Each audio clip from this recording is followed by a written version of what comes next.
Broadcasting live from the Business RadioX studios in Phoenix, Arizona, it's time for Phoenix Business Radio, spotlighting the city's best businesses and the people who lead them.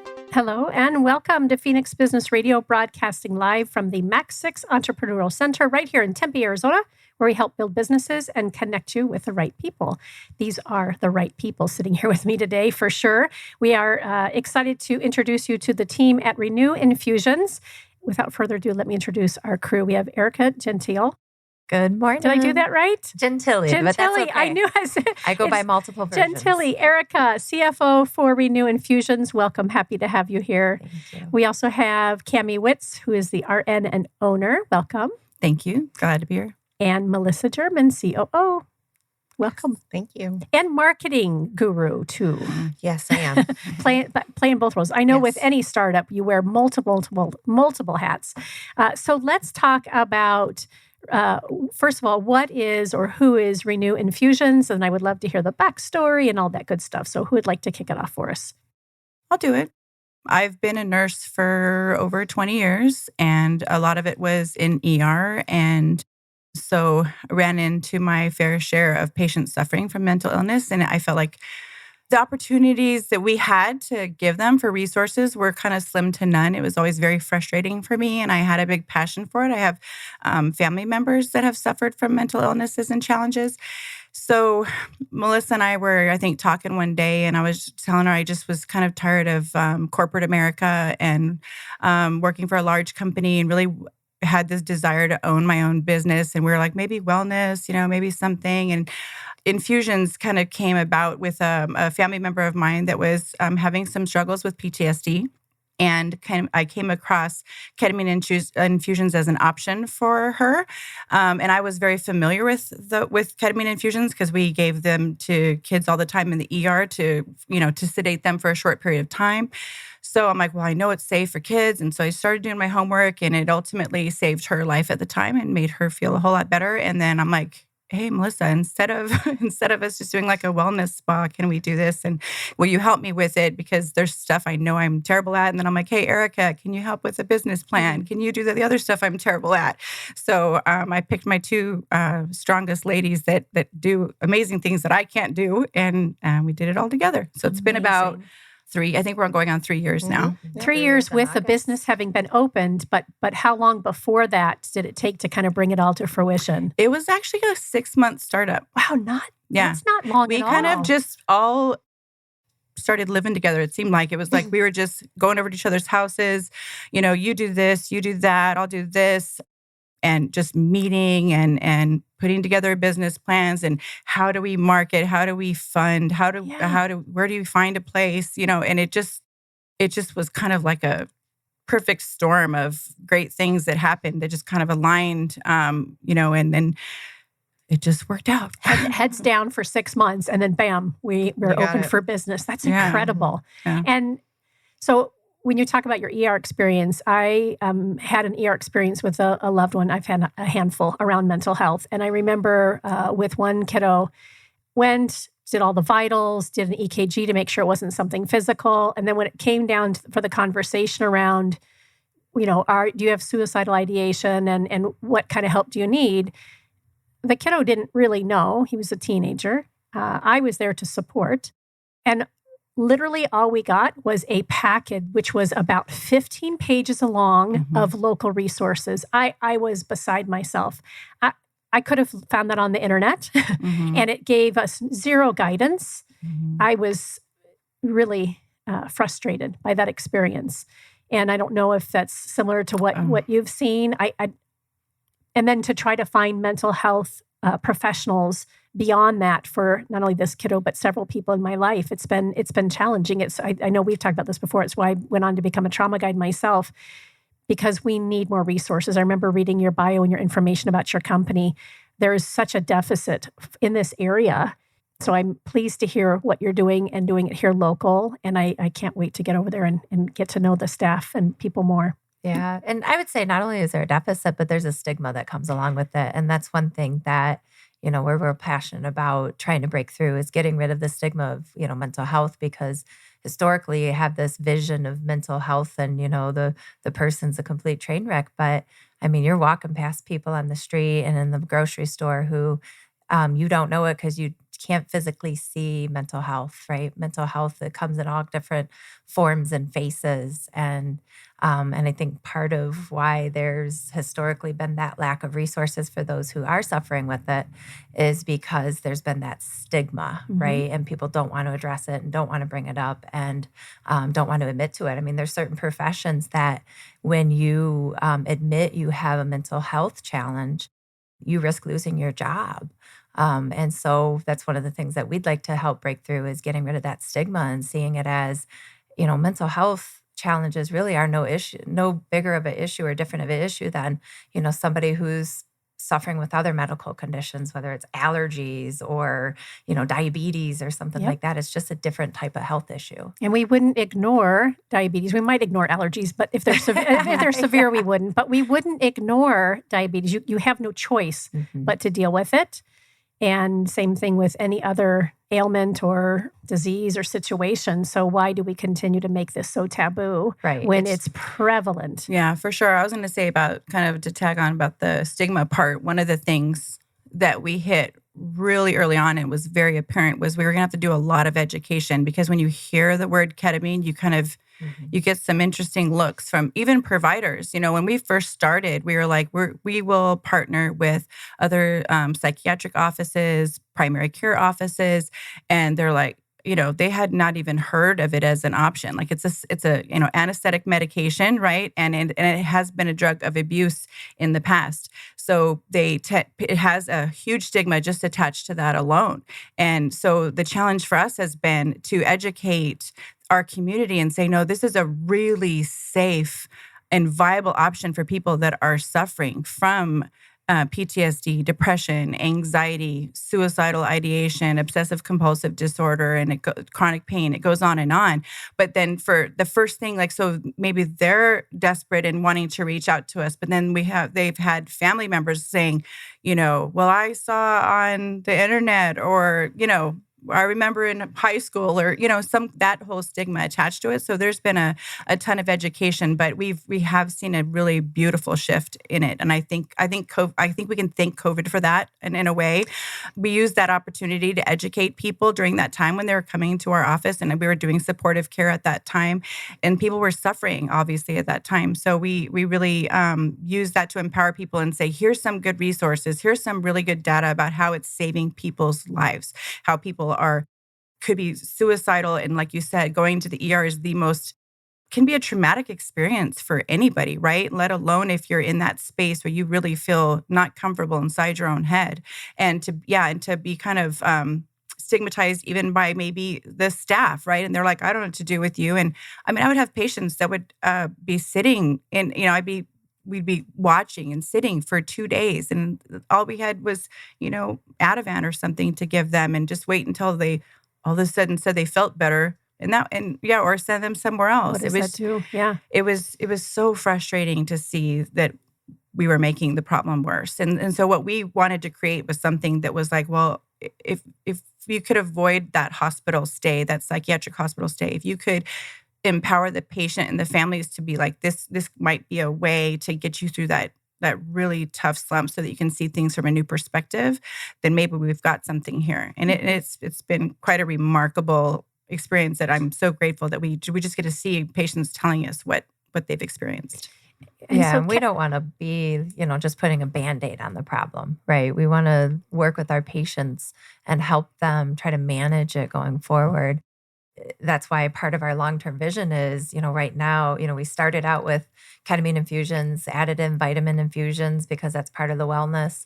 But our long-term, we want to be like a wellness community, right? If their brain needs that ketamine to get their neuroreceptors working functionally so that they can wrap their mind around the self-care and stuff that will help prevent or mitigate, getting to that point again, then by all means. But we also want to be able to provide some of the other ongoing stuff, which is partly why we recently rebranded. We're now named ReNew Wellness because we wanted it to have a brand that fully captured everything that we want to do. One of the things that I'm personally passionate about is the nutrition aspect of it. And we had an employee of mine from another business who just graduated with her degree in nutrition, do an internship with us where she helped do a little bit of the research, because there's such a connection between the gut and the brain and what we're consuming, and the stuff that the food industry is pumping into us these days. It's actually damaging our happy hormones in our gut that then affects our brain and our mental health. And so, long term, we see ourselves offering, nutritional guidance and other type of things that is really wellness as a whole, so that, we can utilize ketamine when necessary to get their brain functioning to where they can grasp self-care, and then start working with them on, okay, how do we keep you within this realm and within this happy spot? Let's look at nutrition. Let's look at, are you getting enough sun? Are you, having activity? What are you doing to create those happy hormones in your world naturally? I love the idea of a community. And you've been open since 2019. Perfect time. I would imagine that at the time when everything kind of started to shut down shortly after that you were thinking, oh, dear Lord. However, as you kind of alluded to, it was really the perfect time, because more people were starting to have to be faced with, who am I when I'm faced with crisis? Yeah, and it was some interesting decisions we had to make. We've partnered with an amazing partner that we have, our medical director, Ginny Arava. She owns East Valley Serenity Health, so she is like one of our. She owns her own business inside ours, and we all just kind of, the idea was, well, she'll be our medical director until I complete my psychiatric nurse practitioner. Which you're working on. Yeah, I'm getting close. So close. I should start counting the days, but I think we're at like 9 months or something. But she's been an amazing partner in crime with us, where during the COVID, we had just started to feel like we were lifting off when COVID was shutting down. And so then there was like this silence, but we were like, hey, Ginny and I were like, well, we're ER nurses, right? And people are asking us, where do we get tested? What do we do? We're sick. No one wanted to go to the hospital if they didn't have to. So we did a lot of supportive care at the time. And like I said, we used that as a way to be like, hey, this is who we are. This is what we all believe in. And so people got to know us from that. And we got to know people. We got to know what our community needed. And that's kind of where the evolution of what we were creating was like, hey, there's more to this, right? Like, even though everyone makes fun of me that I'm so passionate about ketamine that they're like, oh my gosh, she never stops talking about it. But we have evolved so much from that. Like Erica said, and there's been so many ideas that the three of us have come up with. Like, well, can we do this? Would this make it better? Can we not miss the boat on like looking at that whole picture of the mind and body, and what we can do to really support somebody so they can find their inner strength and really be able to put the work in and enjoy their life. So I don't know a lot about ketamine. In fact, it's kind of a new word for me the last, maybe a year and a half, but you've alluded to it. It's been around for a very long time. And it was actually a drug of choice for some folks. Yeah, so it was actually FDA approved around 1970 as an anesthetic drug. So it's used a lot in surgery, But what they kind of discovered early on with adults was when they were waking up, they were acting funny, right? So then they're like, oh, but kids, it didn't seem to bother them, right? Because kids are a little magical. Things don't. So they put it together rather quickly that there's something to this. So there was a lot of research during like the 60s, in the Nixon administration, all around psychedelics. There was some really good stuff at the time, but the problem was that it kind of got out where it wasn't supposed to, outside of the lab. So then all sorts of stuff happened that was not appropriate. And then instead of them continuing it in a safe area, it just kind of got pushed to the wayside. So the kind of talk now is that we're in the third wave of education, right? Let's do it right this time. Like, this is something that we got to get rid of the stigma and work on where can it be delivered safely, where people feel safe, where they are medically being observed, where they're being prepared for it. It's not like something you just walk in, hey, can I have a ketamine infusion and go home and not have to that's not how it works. How does it work? What is the opposite of that then? So usually patients are being sent by their psychiatric provider or maybe their primary care or maybe just themselves or a family member that's like, I'm really concerned about this person. So if they come in and they don't have a psychiatric provider already, then we have some with us where they do a complete, physical and mental health evaluation, like what's going on, what's your medical history, what's your family's history, very detailed stuff to see what's going on. And then if they don't have any type of medical problems that would make it a contraindication for ketamine, then we discuss all of the options. The ketamine option, the Spravato, which is the FDA-approved version of ketamine in a nasal spray that's covered by insurance. So we have that option as well. We were actually I think we were the first. I know we were the first in Gilbert. I think we were the first in Arizona to offer that. And we've been the largest treatment center for the FDA-approved version of ketamine, which is Spravato. And then we collaborate with the patient's existing provider if they have one. If they don't, we will give them the option of staying with our psychiatric providers, with some of our community partners. We have a lot of therapists and other providers in the community that specialize in certain things. And so we refer them to those services and then get them through their infusions or their Spravato, all of their wellness needs, lab work, hormones, again, that whole full picture. Yeah.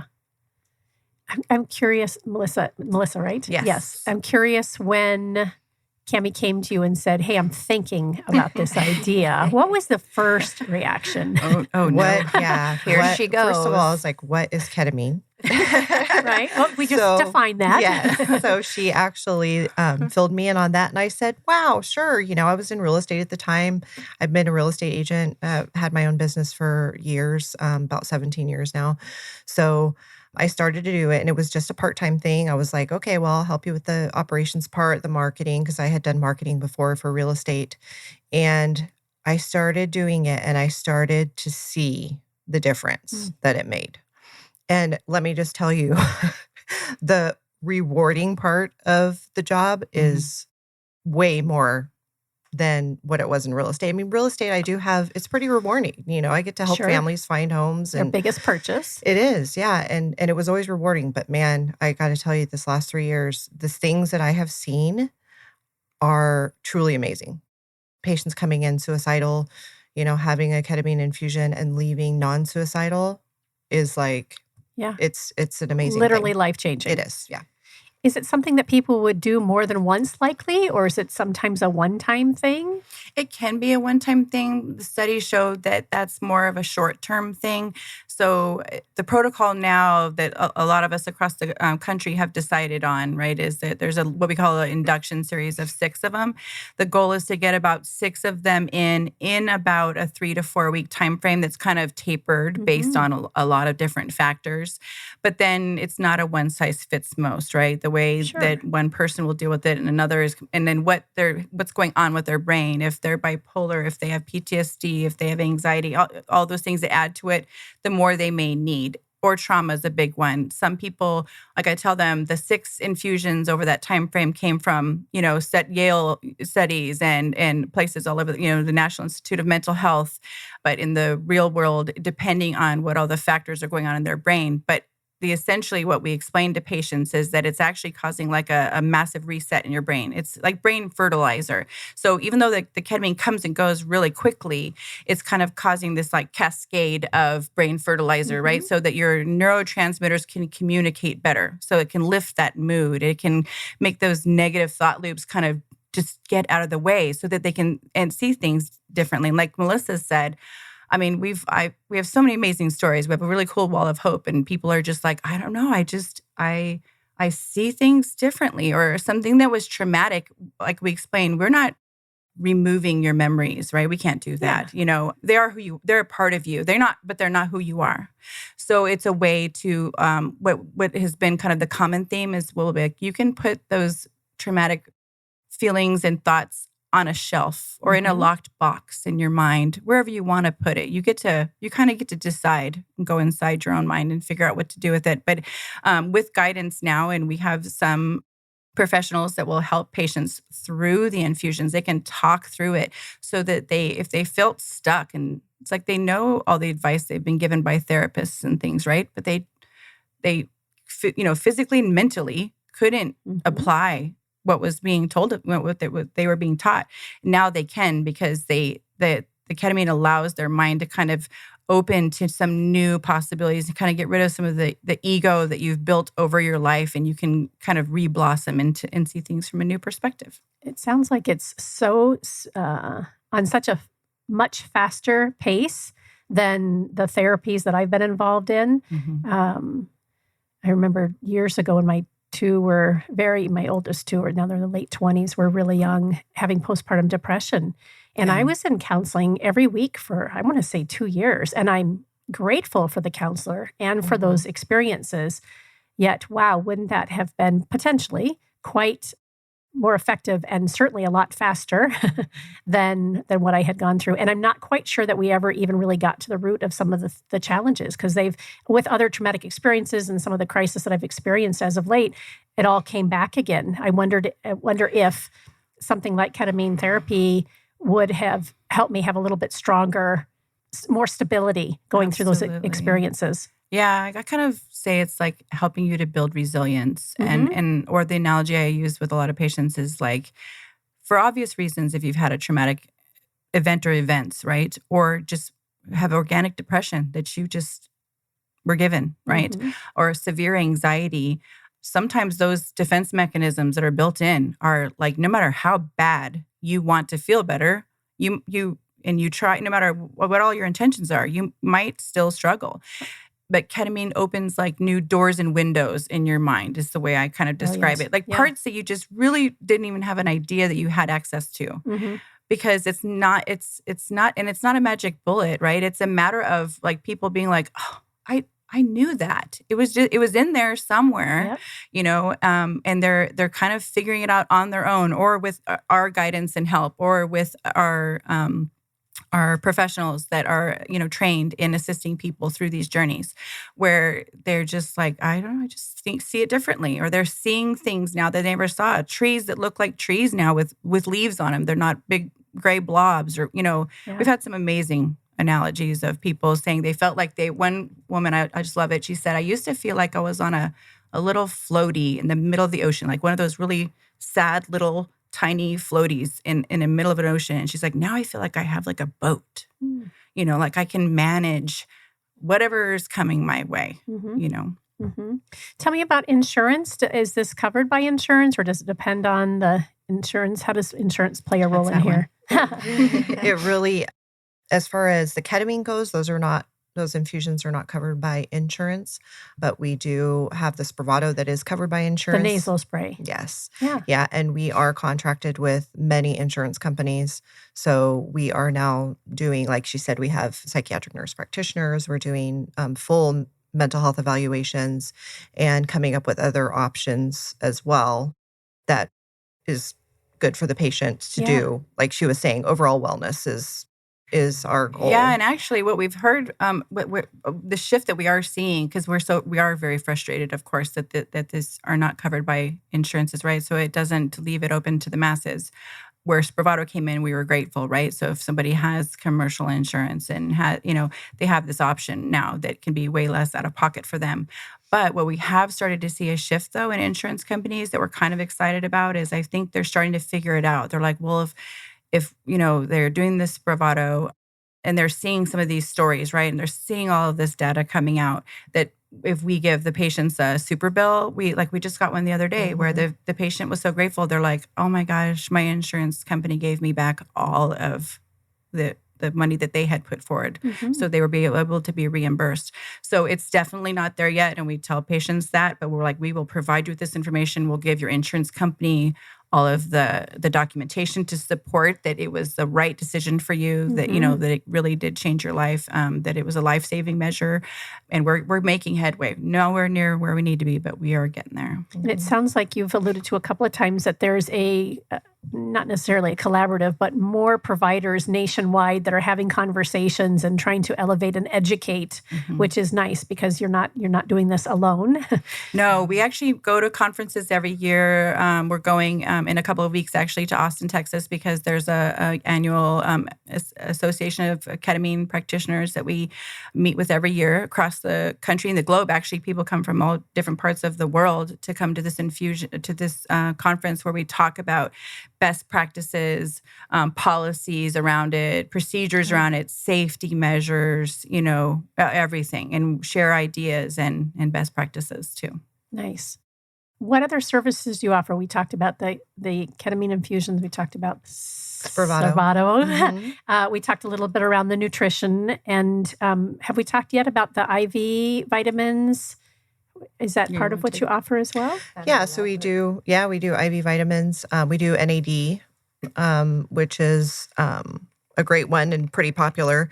And then we also do a couple other things like phosphatidylcholine. We've done quite a few different infusions. What is that? That's she's the clinical one, so she's right. We all look at her. Tell you about what that. Is that? Yeah. And then we all know that. Yes, exactly. It's a really cool infusion that can kind of like break up the fat in your bloodstream. It's like the best way to say it. Like we've had some patients with Parkinson's that it does some cool stuff with, or like the NAD infusions are kind of like known as like the master detoxifiers. It's the active form of niacin. So people just love how they feel, where they just feel like if you just feel like, ugh, like maybe you were sick or you've been having to take some kind of medication, you just feel a little toxic. It's just a way of detoxing your liver and your cells and kind of building them new from the innermost layer out. And so people will describe them feeling much better, or it's actually used in addiction to help people get through withdrawal symptoms from, say, heroin and things, so that if they don't have the withdrawal symptoms, then they're less likely to relapse. So imagine what it can do for the average kind of healthy individual, right? Where you can just feel more cognitively aware, more on your game, more focused, more energy, better metabolism, things like that. We also do genetic testing, something I wanted to make sure I shared because I find that's important. I think it's pretty obvious where we are with mental illness and what everyone's suffering from. Most people are on some kind of antidepressant. And if you ask any of them, they're like, yeah, well, I've been taking it. And does it help you? I don't know. I'm not sure. But when I try to get off of it, I feel sick. And that whole, yes. I'm sure you've heard it a million times. Yes. And so this is the best technology that we know that our country has right now, where it's just a cheek swab.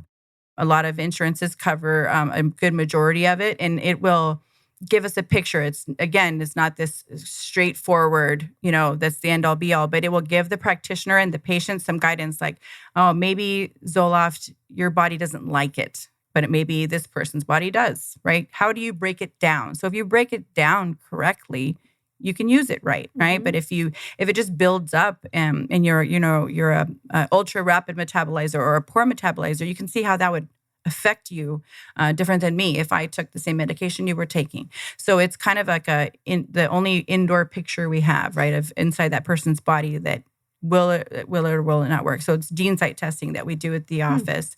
And then wellness labs. We have our own lab within the office. So when people see our primary care practitioners or our psychiatric providers, they are given the option of like, can we look at the whole picture? Check not just your basic, I call them boring labs, like your CBC and the stuff that you get from your regular doctor every year. We have all of that, but we do hormones and vitamin levels and cardiac stuff. I mean, you name it, it's all in there. Allergies. I was looking up earlier. I'm with United Health, and I looked up. Is it Gina?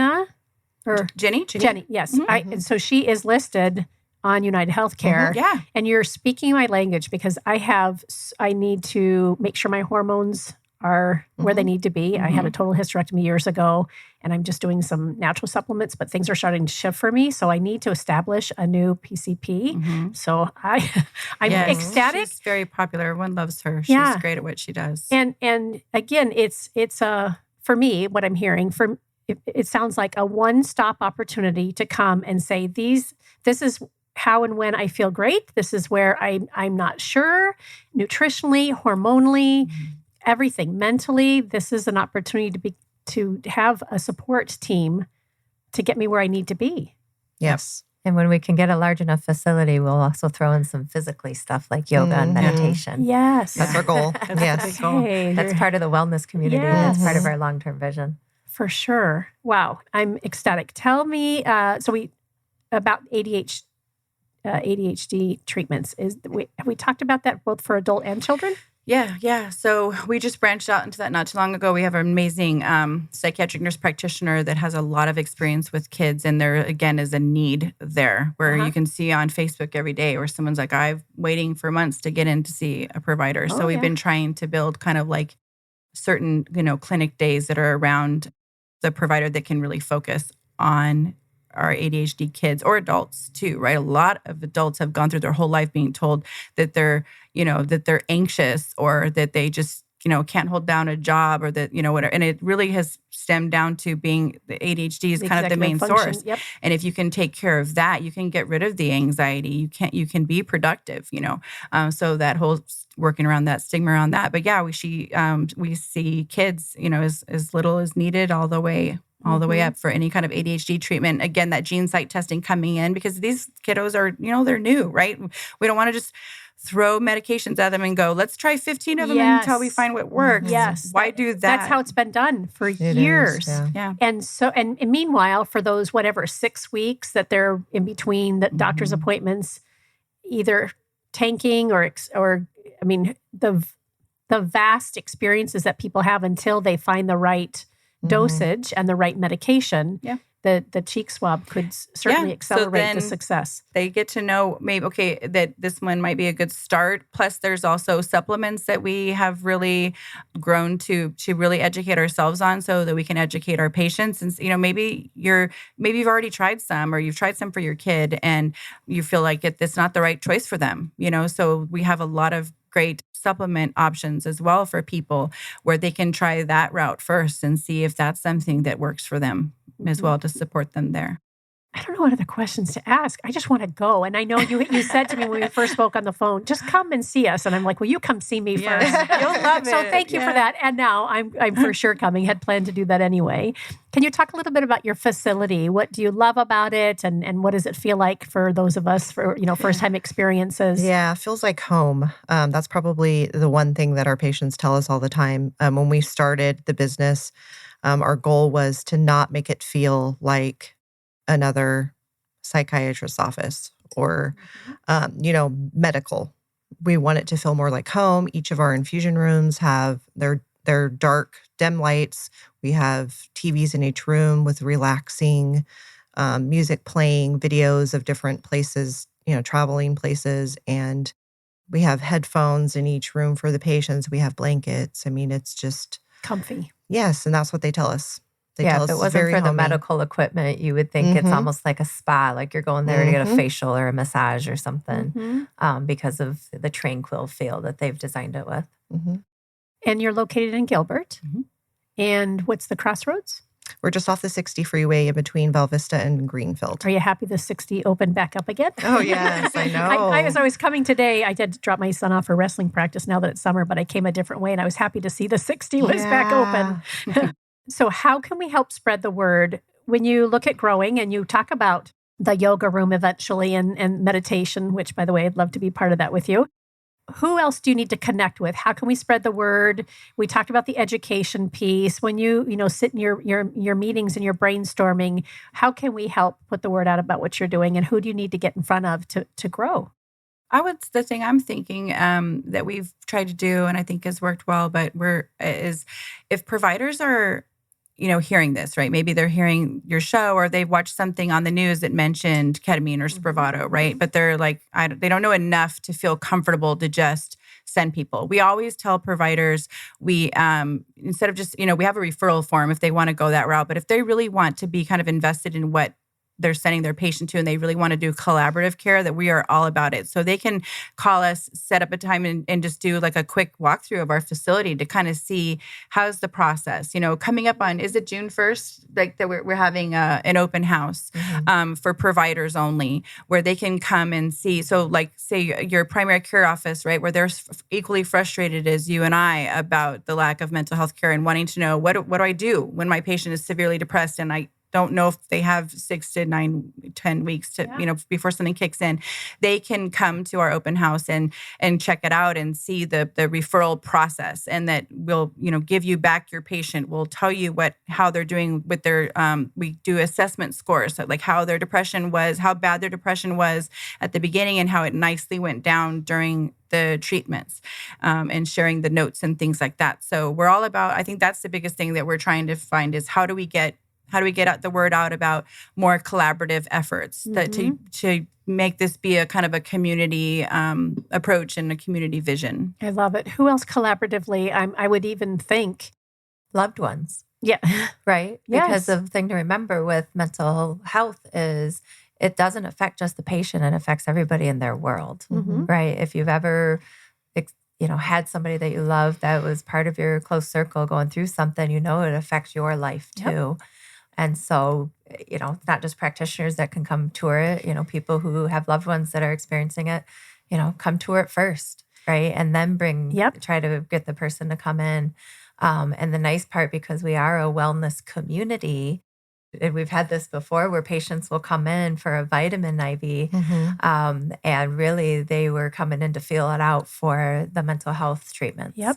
But they were able to make it look like they were coming in for the vitamin stuff so that, they didn't have to face the stigma of telling other people that they're coming in there for mental health treatment. And there's a lot of points of entry is what you're describing, right? Yeah. So if I'm coming for vitamin or even hormonal, thinking that might be it, perhaps in conversations with my practitioner, we might discover that, I would benefit from some mental health treatments or that sort of thing. So whether I'm kind of side dooring it or I'm really there for one thing, then I can open up to the idea, this is my community. I feel safe. I feel welcome here. I'm well cared for. And now I'm willing to give this a try because this anxiety or this depression or whatever, this has been part of my life since I was 12. Not, of course, speaking from personal experience. Yes, I actually am. I can address it. Yes, and I'm in good and capable hands. And it's holistic, so we're not ignoring any part of my life. It's really looking at everything that makes up me. Yeah, fantastic. Yeah. When you were little girls, what did you think you would be doing at this stage in your life? Was this what you had in mind? Likely not. No.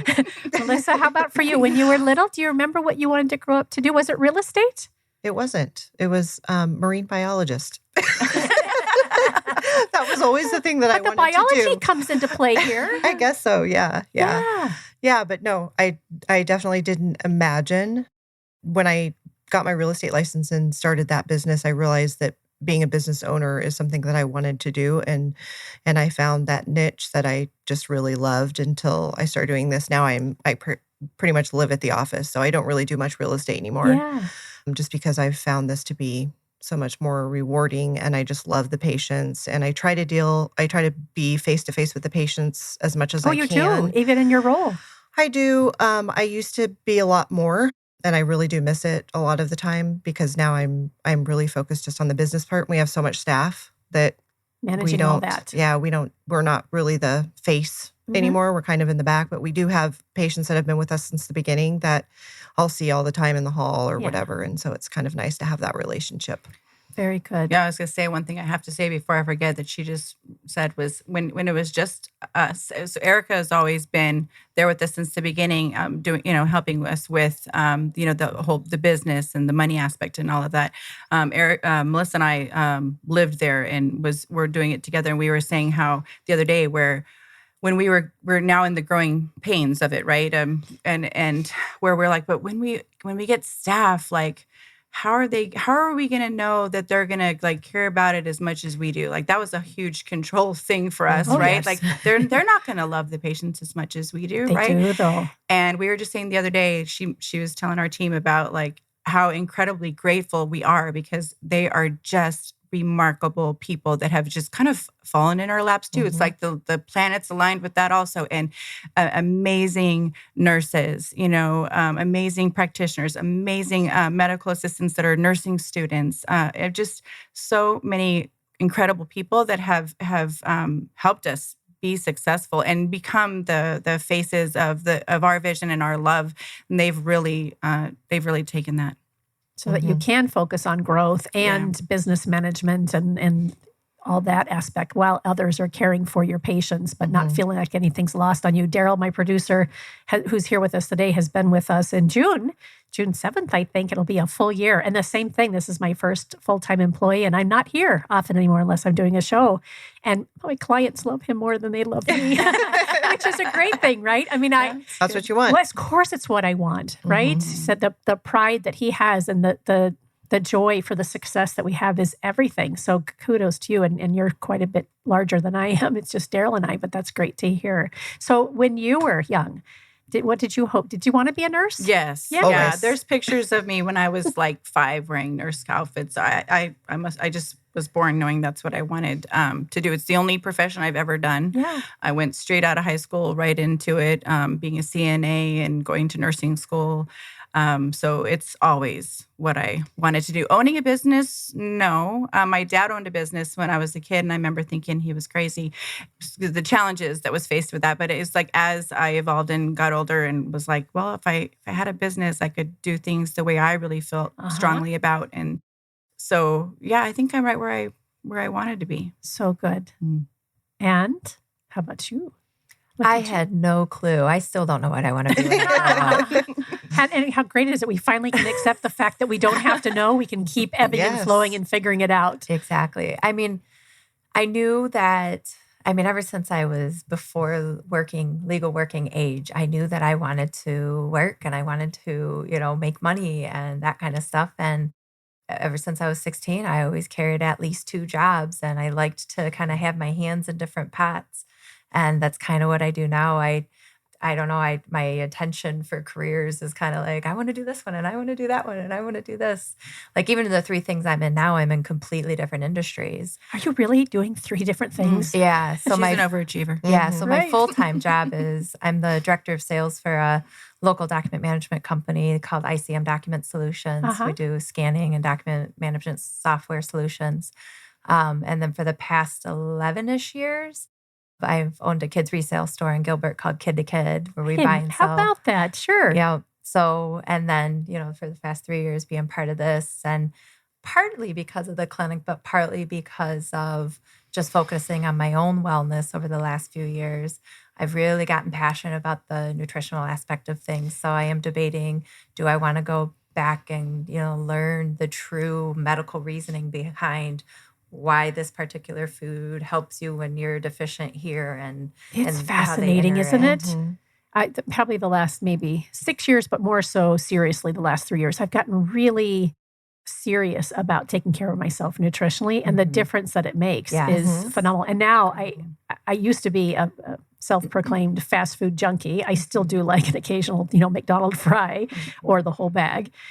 However, the difference it makes when I'm eating healthy. I just hosted a women's retreat called Calling Her Back, and I got to share all the nutritional things that I've learned and prepare meals for everybody and talk about how important nutrition is. I don't have a background. It was just my own experience. So like you, I'm like, gosh, if I were able to go back to school and continue growing and learning, I would likely be in that area. Yeah, absolutely. Yeah. Kid to kid. How about that? I didn't know that. That's fascinating. Yeah.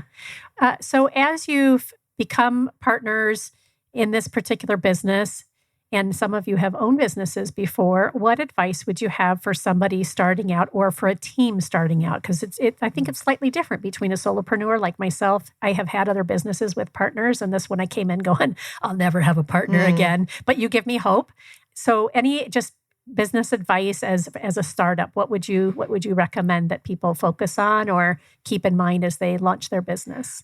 For me, I would have to say, like you said, you were decided to be a solopreneur, and for me personally, I might have been, like I said, this perfect timing for me, but I would have not been able to have executed this without business partners that would be what I can't be, right? Or to let me have my visions and my dreams, but then help me reel it in. Like, so I have all these visions of grandeur, but I know that they can ground me and say, okay, well, how about we do this? Like Erica's got the like, how about we do a 5-year plan, Kamee? So I'm like, and I'm like, yeah, I appreciate that. And Melissa's like, quit adding things, one thing at a time, So for me, it's like that's what my advice would be is if you feel like you have a passion about something, but you're like, there's just no way I can execute this all on my own, then know your strengths and know the strengths of others that you can ask for help, because then like the sky's the limit. Yeah. I love that you opened with that and you close with that, because it's critical. You know what your strengths are. Mm-hmm. Find people who you trust that can bring a strength that it might be your weakness or your blind spot. Absolutely. Yeah. How about from either of you? Anything else you'd like to add to that? Yeah, I would say early on, determine what your purpose and your why is, and keep referring back to it, right? Anytime you want to add something, change something, remove something from the business, go back to your why. Does it fit your why? Who you are as an entity, right? And the other, of course, from the business side of things, don't ignore your numbers, because if you run out of money, you run out of business. Yes. And you oftentimes will see that with businesses. They're not focused on really what's going on, with their money and their cash flow and their profitability. And that's how they end up out of business, because they run out of it. Mm-hmm. I think of Joe Puz, who's been with me for 5 years at the studio. He has his show, Project Management Office Hours, and he's always talked about the why and the purpose and the core values. Keep using that as your lighthouse and your benchmark to keep going back to. And of course, the money piece is critical, because if you're not making money, you're not really a business. Right. Yeah. I mean, none of us are going to be Elon Musk off of this, but is that your desire anyway, right? No. That's okay. Yes. And at the same time, creating a legacy and having something to, making the world a better place when we leave it, and also providing and having a good life for yourself is I think part of why we're in business. Melissa, how about you? Any last I would thoughts? say I definitely agree with Kamee. Definitely props to her for finding, people that I just feel like this team is amazing. Like, we send stuff to Erica, like money stuff, and she comes up with all these P&Ls and stuff. And I'm thinking to myself, oh my gosh, I would just never be able to do that. Someone's doing it. Yeah. And then Kamee's, she's going back to school and will be done in the spring. And so she's doing that. And I just feel like we've grown so much as a company. But I think passion is a huge thing. Like, you find something you're passionate about. And I love going to the office every day. So that's a big thing. I think I love your job, love what you do. I think that's the key. Yeah. And love on your people, clearly. Yeah. Spread the positivity if you can. Yeah. Show the love. So good. So you've recently rebranded to ReNew Wellness. Mm-hmm. Currently, can we look up ReNew Wellness, and that's the website? Yeah, there is ReNew Infusions for sure. AZ. Oh, okay. We'll get you to ReNew Infusions for now. Yeah. RenewInfusions.com or RenewWellnessAZ.com. Mm-hmm. Also on social media? Yes. Where do we find you? Facebook. Yeah, Facebook, Instagram. Okay. We have a YouTube channel. And are each of you on LinkedIn as well? Mm-hmm. Very good. ReNew Infusions is, yeah. Okay. I'm excited to come and visit you, not only as a visitor, but also a patient. I'm very much looking. And then we'll have maybe, I don't know how many months, but maybe three months, we'll come back and we'll talk about I'll be a case study. That'd be awesome. I would love it, really. Yes, that would be awesome. And then again, a shout out to Heather Johnson, who was just so sweet. We were dropping our boys off at a summer camp, and she was talking about a treatment that she had. And I'm like, oh, I need to know that. She said, it's a women-owned business. I was like, I need to know these ladies. So thank you for that introduction and your willingness to come and play with us. It's been great to have you here. We, again, have spent the hour with ReNew Wellness or at ReNew Infusions in Gilbert. Fantastic opportunity for you to take care of your whole health care, including mental health, which is often overlooked. You've been listening to Phoenix Business Radio, broadcasting live from the Max 6 Entrepreneur Center right here in Tempe, Arizona. Some media leans left, some lean right, and we lean business. Until next time, I'm Karen Nowicki. Thanks for listening.